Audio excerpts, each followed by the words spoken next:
दोस्तों हम सब लोग इतने समझदार तो हैं ही कि घमंड ना करें। हम जानते हैं कि घमंड करना, अभिमान करना बुरी बात है और हम सतर्क रहते हैं, लेकिन बावजूद इसके कई बार हमारे मन में अभिमान का एक सूक्ष्म रूप किसी न किसी कोने में पनपने लगता है और वो कभी ना कभी किसी न किसी प्रकार से हमारी बातों और हमारे व्यवहार से झलक जाता है। एक बड़ी ही रोचक कथा हम आपके सामने लेकर आए हैं कृष्ण भगवान की और हनुमान का जो एक छोटा सा घटनाक्रम है वो आपके सामने शायद आपने सुना हो पहले। दोस्तों, कृष्ण भगवान की पत्नी थी सत्यभामा, जिनको अपने रूप सौंदर्य पर घमंड हो जाता है और कृष्ण भगवान के सुदर्शन चक्र को भी अपने ऊपर घमंड हो जाता है कि जब भी प्रभु का युद्ध होता है तो मैं ही काम आता हूँ और इंद्र के वज्र को भी मैंने निष्फल कर दिया था जब प्रभु ने मेरा इस्तेमाल किया और जब भी जरूरत पड़ती है बड़े बड़े युद्ध में तो मैं ही काम बनाता हूँ। और इसी प्रकार कृष्ण भगवान की सवारी थी गरुड़, वाहन थे प्रभु का, तो उनको भी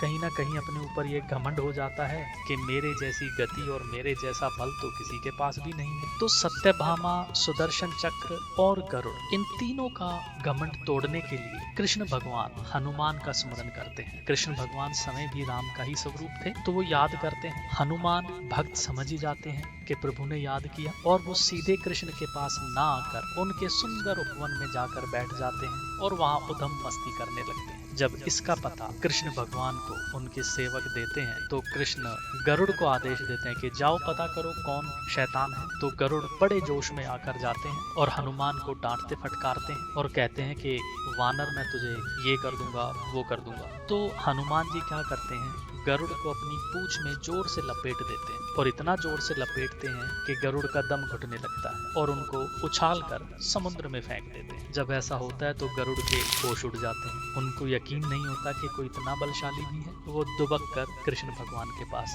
जाते हैं लज्जित होकर और बताते हैं कि प्रभु, वो कोई साधारण वानर नहीं है, वो बड़ा बलशाली प्रतीत होता है। तो कृष्ण कहते हैं कोई बात नहीं, आप जाओ और उनको बोलना कि कृष्ण ने, श्री राम ने उनको याद किया। तो गरुड़ जाते हैं और जब गरुड़ बगीचे में जाते हैं तो उन्हें पता चलता है कि हनुमान वहां से भी दूर किसी पर्वत पर चले गए। गरुड़ के पीछे पीछे ढूंढते ढूंढते पर्वत पर जाते हैं। पर्वत पर जाकर वो हनुमान से कहते हैं कि प्रभु, आपको श्री राम ने याद किया है। तो हनुमान कहते हैं कि तुम चलो, मैं तुम्हारे पीछे आता हूँ। ये कहकर हनुमान गरुड़ को वापस भेज देते हैं। इधर कृष्ण भगवान सत्यभामा के साथ अपने महल में बैठे होते हैं सिंहासन पर और कृष्ण भगवान सुदर्शन चक्र को आदेश देते हैं कि जाओ द्वार पर रक्षा करो, कोई भी अंदर आए तो उसको अंदर मत आने देना। गरुड़ के महल पहुंचने से भी बहुत पहले हनुमान उड़कर महल में पहुंच जाते हैं, महल के द्वार पे, और सुदर्शन चक्र हनुमान जी का रास्ता रोकता है। तो हनुमान सुदर्शन चक्र को अपने दांतों में दबाकर तेजी के साथ प्रभु के सामने प्रकट हो जाते हैं और प्रभु को